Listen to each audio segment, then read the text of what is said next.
Welcome to the Mindfulness and Meditation Summit, a free online event where you'll receive heartfelt guidance from leaders in the mindfulness field to help you fortify and balance mind, body, and spirit. Share this powerful event with your friends and family, and come join us on Facebook at the Shift Network. And now your host, Kaira Lingo. Welcome, everyone. We're so glad that you're joining us, and I'm very excited to introduce our special guest today, Deborah Tull. Eden is the founder of the Mindful Living Revolution. She's a Zen meditation teacher, author, activist, and sustainability educator. She teaches engaged meditation and bridges personal awakening with collective transformation. Her latest book is Relational Mindfulness, a handbook for deepening our connection with ourselves, one another, and the planet. Eden will be sharing about effortless awakening, remembering the already awakened state. I can't wait. Eden, it's a great pleasure to have you joining us today. Welcome. I'm so happy to be here with you, Kaira Jewel. So, Eden, would you start by sharing with us a bit about how you came to practice and also to teach the Dharma, and just a little bit about your time as a Buddhist, Zen Buddhist monastic living in the monastery for 7 years? Sure, I'm happy to share about that. And I think first, I just want to invite our listeners to bring awareness to how you're listening. Really an invitation to everyone to drop into deep listening as Kaira Jewel and I are together during this interview.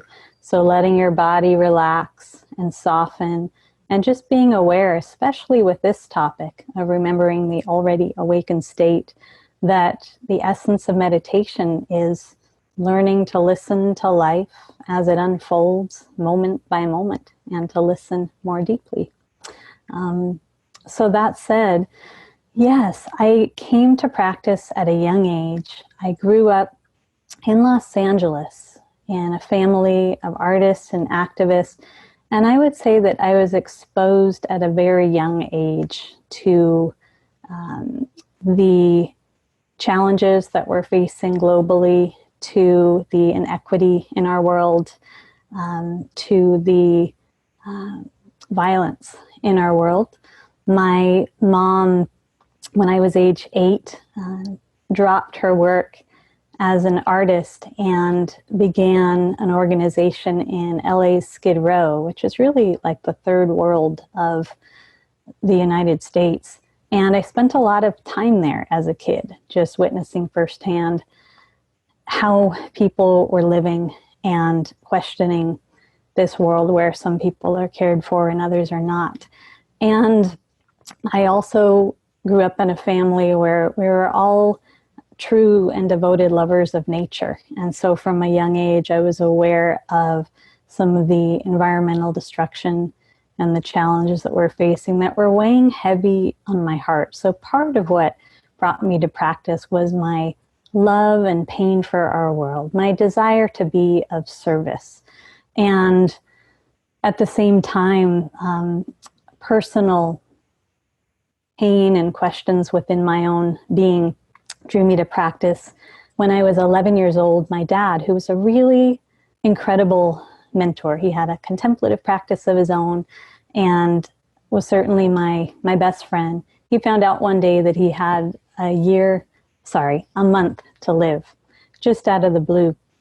And so that was the first time that I experienced the tidal wave of impermanence. And it was interesting because by the time that I got to the end of high school, I had experienced a lot of grief. I had lost a number of loved ones. And all of this, my personal grief and questioning about what's most important in the time we're here, and my love and pain for our world, just had me asking deep questions from a young age. So at the end of high school, also having witnessed a lot of overconsumption in the city of LA that I grew up in, I really set off on a journey to find alternatives. And I moved across country and went to a college where I got to design my own major. It was in ecology, community, and social change, design for a sustainable future.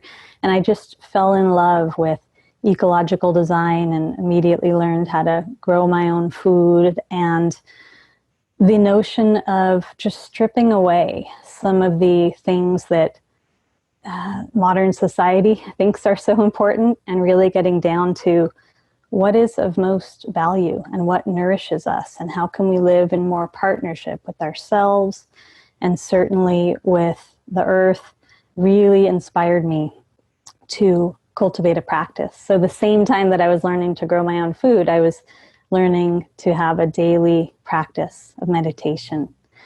And I'll also offer that I seeked out during that time some people who I considered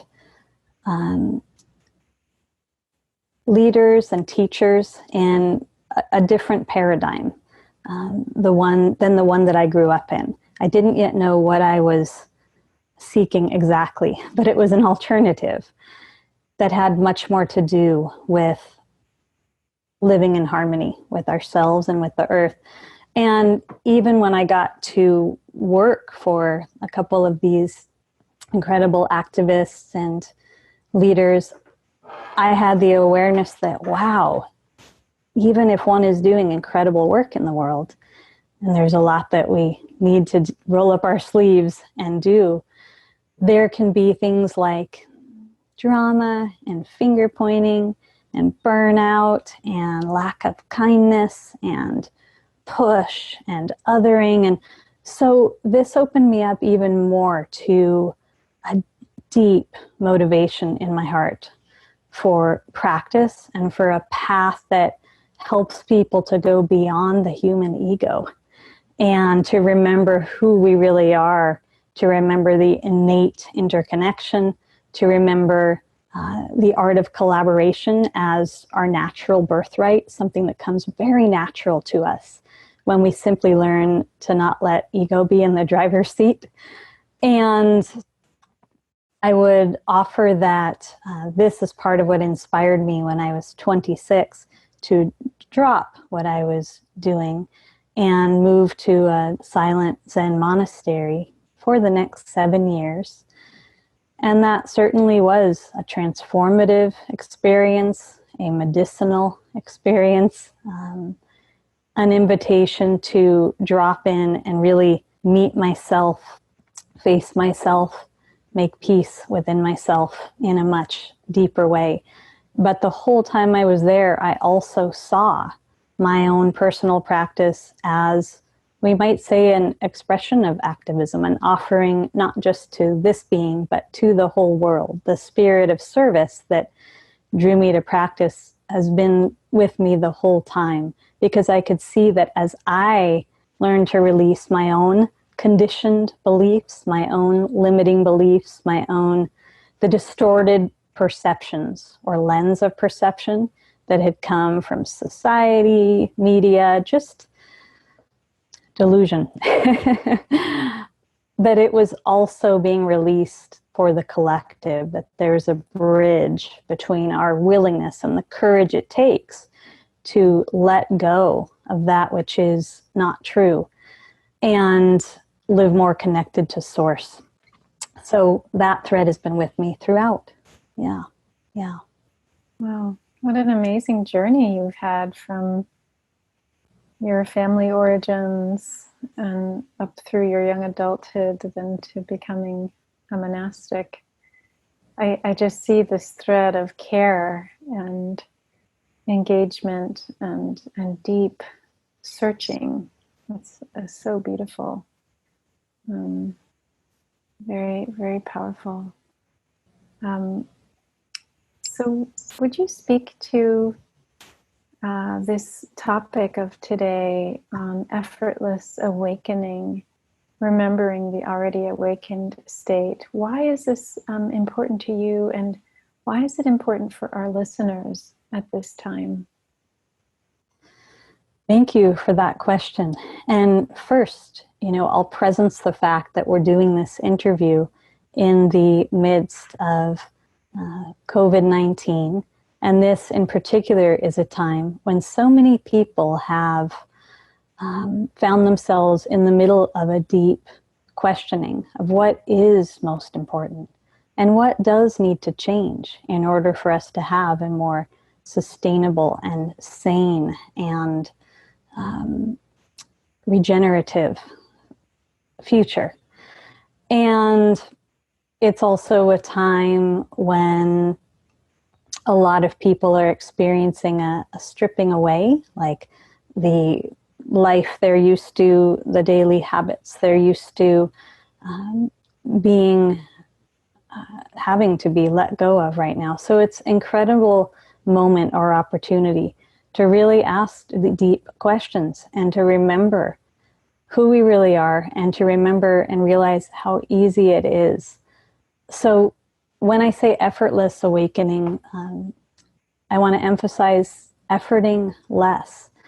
There's a very popular collective notion that compassion, true nature, peace, what we're looking for is somehow outside of us. There's a popular attachment to the myth of self-improvement, which I see as a real tragedy. This notion that I've got to fix and improve and solve and change myself before I can get to that peace, before I can attain, quote unquote, enlightenment. All of these perceived obstacles that are in our way. And I like to say that real practice doesn't really begin until the myth of self-improvement ends. And part of that is when we think about this sort of treadmill that people can get on of so much energy and life force, even if it's subconscious, going to me and how am I being perceived, and am I meeting the standards, and am I good enough, and have I attained the image that I think leads to bone deep happiness, which it does not. Nothing outside of us does. One of the gifts of practice is remembering that when we let ourselves stop, and everyone right now can just pause and take in a conscious breath, and remember the always existing quiet, the already existing quiet. When we stop and let ourselves rest and relax into stillness, when we let ourselves begin to empty. This is such a counterintuitive wisdom teaching in a world that says you always have to be doing, producing, striving, monitoring and measuring yourself, comparing. All of that feeds the sort of self-referencing bubble, me and my bubble of separate self. That's where suffering is. Letting ourselves stop and drop it and settle into the stillness, the spaciousness, the emptiness, which is not the absence of something. And this is really important. One of the main things a meditator needs to practice with and bring their heart to is meeting your fear of emptiness, meeting your fear of stopping, meeting the fear of darkness, we could say, and really acknowledging that emptiness is not the absence of something. It's the presence of vibrant aliveness. Darkness is not the absence of light. It's a vital expression of nature itself. So I share all of this because in my path, it was such a transformative moment and has been a path of continual transformation to release these notions that there's something we got to do, something we got to fix and solve and change, somewhere we got to get to, and realize that when we just let ourselves, and this is a practice, stop and empty, everything we have been looking for is already here. true nature is already here, illuminating us. It's in every single moment of our lives. It never leaves us, but we regularly leave it. That is revolutionary. It ends the entire charade that the conditioned world is based upon. For me, it was the greatest coming home, and a continual coming home, to recognize that. And I just want to pause and see if there's anything else I want to say about that in this moment.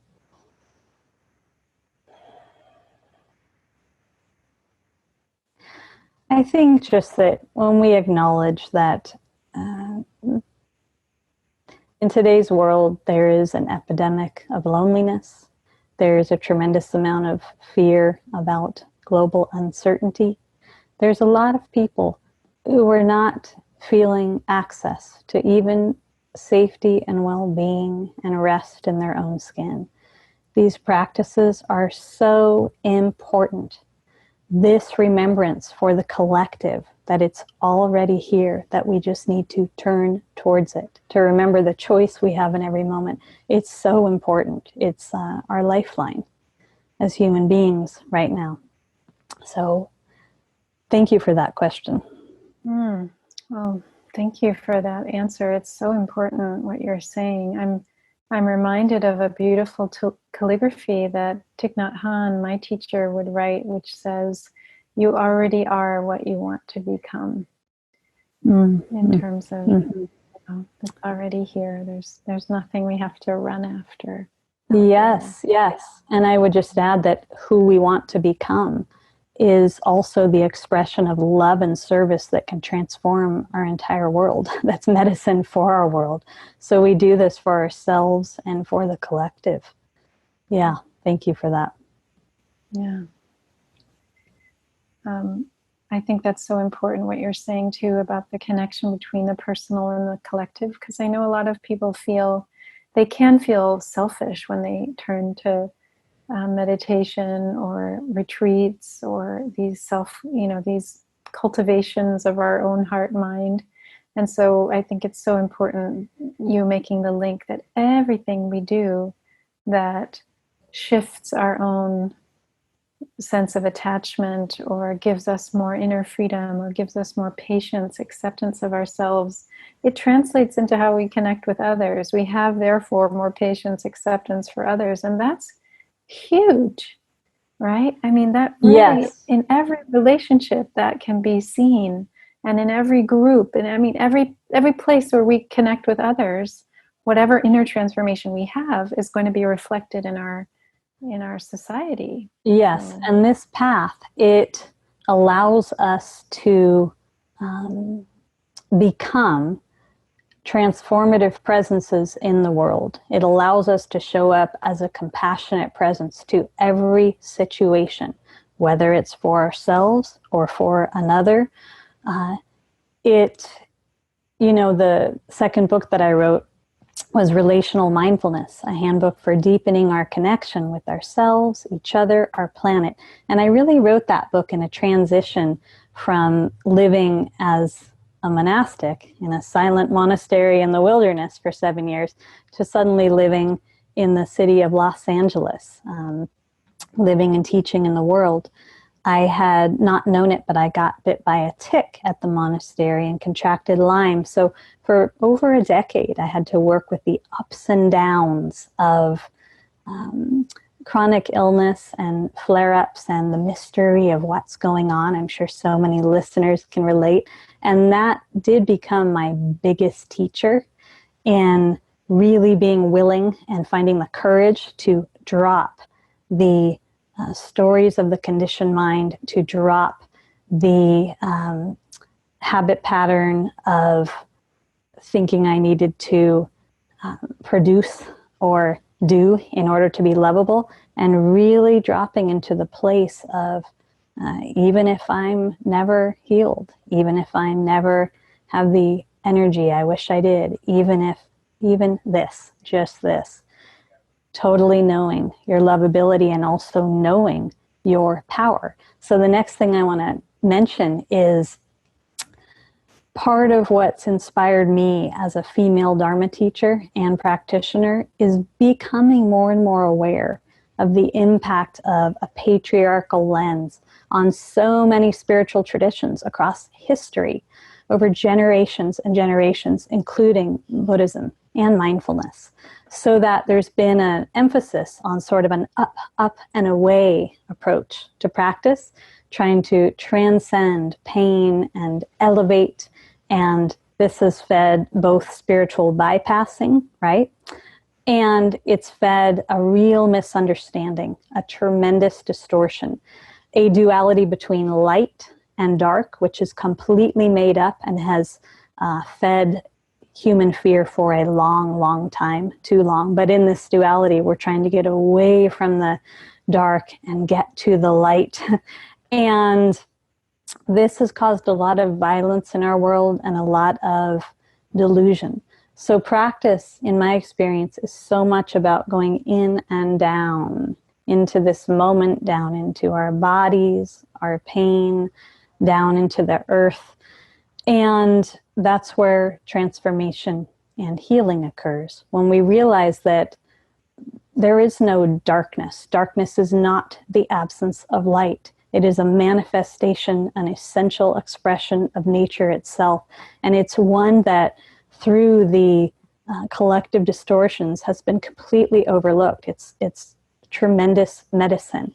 The energy of, we might say, more the yin, receptive, still, quiet, non-doing, empty space. We're learning to turn towards this and surrender to it in practice, which also requires that we develop the courage as we go to face all those places and those things that we deem as absent of light and therefore scary. I need to push away. So we cultivate a tremendous amount of courage. You become a badass presence in the world through having a deep practice. And what was so striking for me as a female also, though this relates to everyone, when I talk about masculine and feminine in this next segment, I am not talking about cultural archetypes, not helpful. I'm talking about a vital expression in nature. I had realized how much I had been taught to discount my more yin, receptive sides of my being. And they are very strong in me, but I was taught I needed to instead be very, try to be more forceful in the world, try to be more loud in the world, whatever it was. And when I stopped and really let the receptive, still, non-doing, yin part of my being be, that's when I came in touch with a tremendous source of power. We don't often talk about power in practice, but that's when I came in touch with that. And it's not power over, which is popular in the dominant paradigm. It's power with. So much opened up for me at that time. And this does relate to the deep feminine as an overlooked medicine and source of power in this world. And I'll also share, just from the tradition of Soto Zen, Suzuki Roshi, who brought Soto Zen to the United States. He used to say to a group, picture a large meditation hall filled with meditators, he would say, express yourself fully. Fully express yourself. And there they were, just sitting in stillness. So it can sound like an oxymoron. But what he was pointing to is exactly what I was saying. When we let ourselves empty, when we let ourselves remember the awareness that is illuminating us in every moment through stillness and receptivity, there's room finally, there's space for true nature to fully express itself. There's room for life to move through us in powerful ways. It's counterintuitive, but it's so vital for today's world where there's a huge bias towards showing up full, showing up as an ego, inserting oneself and one's opinions and perceptions and ideas onto the world. This is more about emptying. You know, one of the first teachings I received at the monastery was believe nothing, pay attention to everything, let yourself empty, right? So these are great questions. I really appreciate them. Mm-hmm. That's so so rich with understanding about these dynamics of the feminine, of the masculine, and it comes back to something you mentioned earlier about this idea that we have to transcend and you know improve ourselves. You know, that this, would you say that this urge to improve ourselves is a reflection of the masculine or patriarchal imbalance in our culture? This sense of you know, needing to get somewhere else than where we already are is a manifestation, right, of the toxicity of patriarchy. Yes, an expression, that notion that as we are, not enough, as life is, not enough, needing to constantly be trying to attain, improve, change. Also, we might say in a larger sense, an expression of the hierarchical lens that is not necessary. Part of having a practice is learning to allow this hierarchical lens, which operates very subconsciously, to dissolve. But it's been big in our world. It feeds every ism that we're facing today. And it has to do with the myth, the underlying myth or trance of separation. The myth that somehow I am separate from you, separate from the natural world. In fact, the natural world is mostly resources for me to use and do to, separate even from my own deeper self. And so healing the myth of separation is so much of what we're going about in practice. You know, I spent years as a sustainability educator, starting at a very young age, this passion to help people to get interconnection. And I remember the first time I did a sitting meditation retreat, I was like, this is pretty much it. This is pretty much the best way. You can help people cognitively understand. Everyone knows interdependence. You can explain it through science. But it's in sitting and emptying and becoming more open to our naked, moment-by-moment experience. Just being with life at the most subtle, intimate level there is. That we remember the interconnection that is innate. It's our birthright. Again, it never leaves us, but we leave it. And then the beauty that we can bring this into a way of being in our everyday life and a way of relating and interacting with one another. That is so transformative. And I think it's important to acknowledge as well that practice is easier than we think. There can be a lot of story that you have to sit and do this technique. People like to talk about techniques or use this tool for this many hours and people think of meditation sometimes as this once a day experience of awakening, like the dawn that comes once a day, instead of learning to live in a continual remembering of the already awakened state and realizing that all of life is here to help us remember and that we can help one another to remember. This is so inspiring. I just want to pause and see if there's anything else I want to say around that.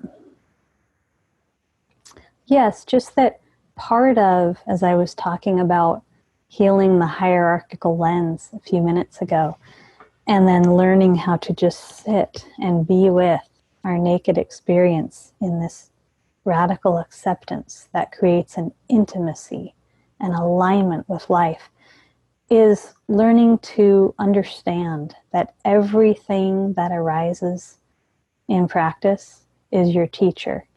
Everything that arises in practice. And that begins with everything that arises within yourself, getting it that as human beings we contain every texture, every season, every mood, every color. We contain it all. And so in practice, it can begin with, I'm going to use the metaphor of being a vessel for life, like a clay vessel, and it can start really tight and small. I'm comfortable with these things within myself, but not all the other stuff, just a few emotions. And we're gradually, as we sit with and be with, that vessel opens, and it begins to open more and more and more. Everything that comes up in relational challenges, everything that comes up for us through the state of the world helps us to open until this vessel can be large enough to contain life. And that's where our vibrant aliveness is, and our ability to operate, and I mean moment by moment, on behalf of all of life, to be part of the self-healing of our world, to just remember the wholeness that's already here and to affirm that. Thank you. Yeah, that feels so important to just let soak into our bodies, this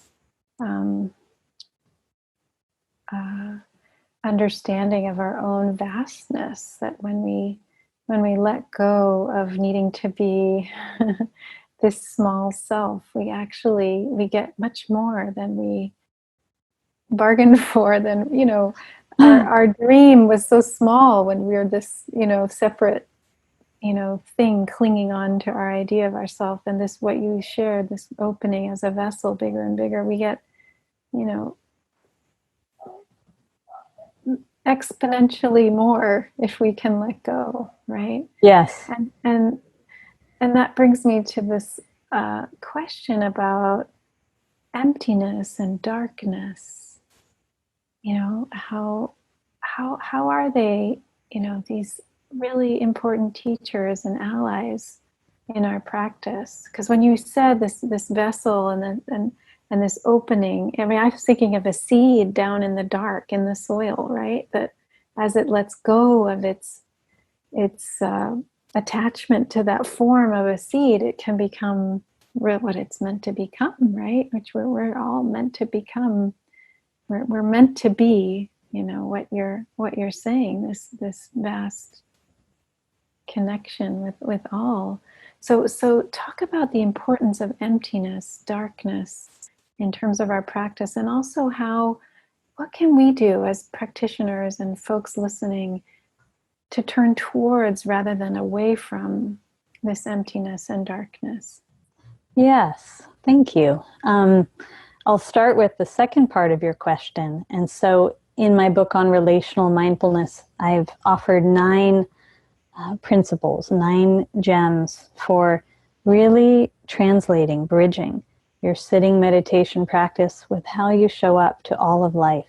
And one is simply that, learning to turn towards rather than away. Noticing all of those places where you've made it a habit to turn away from, to push away, to try to avoid that emotion or that feeling. And know that those are messengers, those are teachers going in and down, really turning towards and being with. That's how we exercise our capacity for compassion and courage, which is much greater than you could ever imagine. And so connecting this with darkness and light, it's through going into those places that we perceive as darkness or as absence of light that we access our inner light even more firmly and fully, so that we know that is who we are. And then, of course, over time, the duality between light and dark can dissolve. We're living more in appreciation of the sacred cycle of life that involves light and dark, but welcoming all of it, really being free of this subconscious assumption that we're trying to get away from the dark or attain the light. It's all made up. And you use that great example of the seed in nature. I'm writing a book about darkness right now that I'm deeply passionate about. So much modeling in the natural world of the profound medicine of darkness and emptiness themselves. You know, we can think of darkness, emptiness, as the mystery from which everything is born and everything will return to. And that includes every insight and consciousness. So instead of having a practice where we're trying to go after insight and then grasping onto them and holding onto them and turning them into conclusions, living in that dance between dark and light, but acknowledging that in today's world especially, where there's such a bias towards, again, I'll repeat this, doing, producing, activity, the domain of the day, so much bias towards light, artificial light. We're experiencing the overlighting of planet Earth because of this. This relates to climate change as well. To begin to acknowledge the profound medicine of darkness itself. And sitting meditation invites us into this. Sometimes I'll invite people to acknowledge as they deepen their practice or even begin a practice that sitting is like learning to be outside in the pure darkness of the new moon, the lunar cycle, when it's completely dark. And at first it can be like, what is this empty space? I want to fill it. I need the familiarity of being able to see or sense through my cognitive mind, and letting ourselves instead surrender and rest and find the refuge of darkness itself.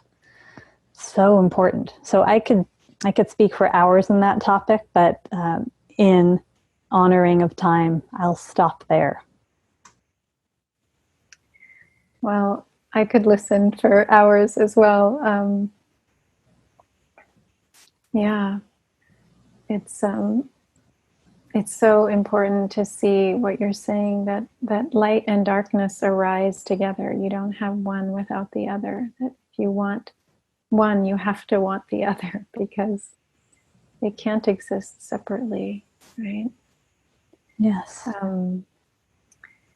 So you spoke earlier about relational intelligence and your book on that. And I'm just wondering if you'd speak a little more about how these teachings of, awakening is already here. We just need to remember it, not go look for it. Can you say more about how that relates to how we interact with others, and also how, these teachings also of being in the darkness, in the emptiness, how that also relates to the state of our world? Absolutely. Yeah. First, I want to acknowledge that there's a very popular duality in the spiritual world today, which says I can do real practice on retreat, when I go away for silence for 10 days. I can experience real vulnerability when I'm with Sangha or practice community. But then I go back to my normal life. Then I go back to work. And this sense of separation. And it's really important to acknowledge that in today's world, very few people are going to live in caves in India to train or train at monasteries. We can use the circumstances of our everyday, ordinary life as it is, the field of human relationship, all of our relationships, as the experience of remembering the already awakened state, as our practice. So sitting meditation is just our training. All of life is our practice, nothing left out. This is really, really important.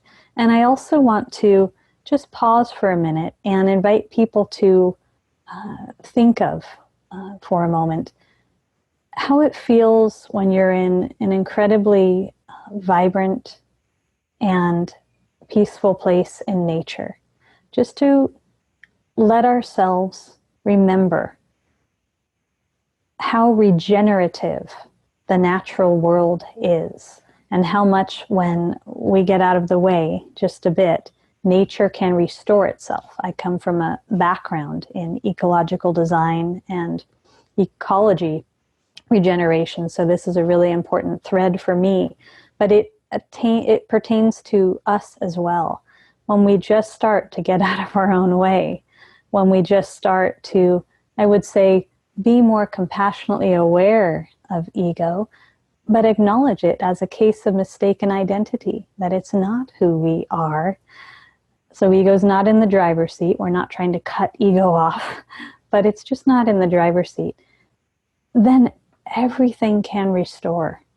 The field of understanding and unity in human relationship, whether it's one-on-one or with a whole group of people you are having an experience with, can restore. Your sense of belonging to yourself and this world restores. So this has to do a lot with learning to empty more. When I teach relational mindfulness, I'm inviting people very much to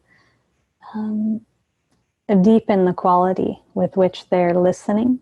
So deepen their receptivity to life, their quality of listening within their own selves and to others. And just this can offer so much healing. And in that beginning, these are just a couple examples of how we apply relational mindfulness, beginning to pay close attention with a light heart to how our ego has little agendas, its own egoic intentions that absolutely get in the way of real human connection. So I could be talking with you right now, but I could be operating from the ego agenda of, I want to be approved of, and she approving of what I'm saying. I want to be liked. I want to look a certain way. I want to be right and have you be wrong. Listeners are familiar with these kinds of things. As soon as we can just bring more awareness to that and then say, what's actually my heart's intention here? Oh, to just relax and show up as I am any day, however I am. What a relief. And then from that place to practice more of a deep, courageous honesty and transparency, which gives whoever I'm with permission to do the same. It's very simple. This is another topic I could speak chapters on, but just to touch on it. Oh, that's beautiful. It's so freeing what you're saying. It's really giving us the space and freedom to be just as we are, and create that space with others.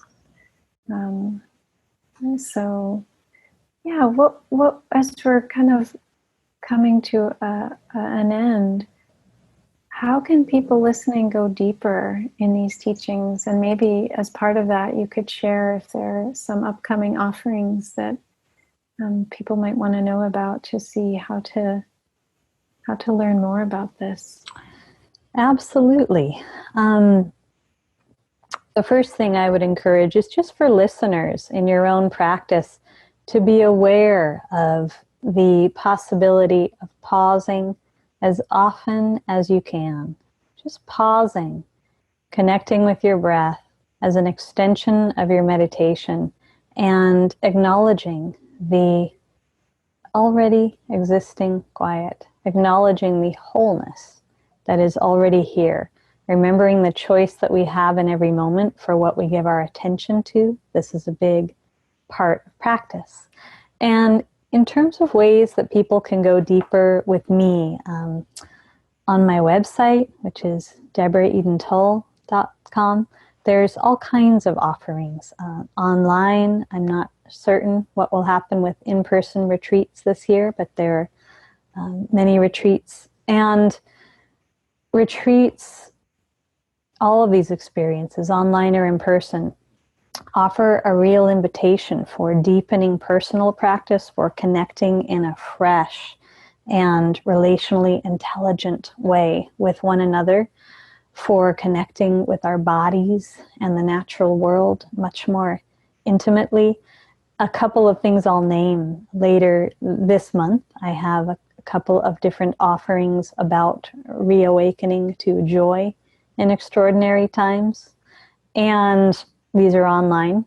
I have a 6-month training that I love deeply called The Heart of Listening. And it's really for people who are ready to go much deeper and who are in some position of either facilitating or working with others or leadership. And that said, I also acknowledge that we are all called to be leaders and step it up as leaders in this time when the world is changing so. So there's an open invitation for that program. And lastly, I'll mention that there's a 2-month immersion in relational mindfulness that will begin in late summer as well. So these are all ways people can access the teachings and go deep. Beautiful. Well, thank you so much, Eden, for your wisdom and the depth. And what I'm really coming away with is an incredible sense of confidence in, in ourselves as people on a path of cultivating our mind. So I really appreciate this. Everything you're saying just really instills a greater sense of this is possible. Each of us can touch this. So I'm very much uplifted by your message today, and I know it has, it's such a powerful teaching for everyone listening. So grateful for your time and your powerful presence. Thank you so much. And I would just emphasize confidence and true nature, certainty in who we really are. So I really enjoyed this time. Thank you. Yeah. Thank you so much, Eden. And just what a great session with Deborah Eden Tull. Thank you all for listening. Thank you for joining the Mindfulness and Meditation Summit, brought to you by the Shift Network. To learn more, visit mindfulnessmeditationsummit.com. To learn more about our global programs to support you in waking up in all the areas of your life and taking inspired action, visit theshiftnetwork.com. Thank you again for joining us and for sharing these resilience-building practices with your friends and family.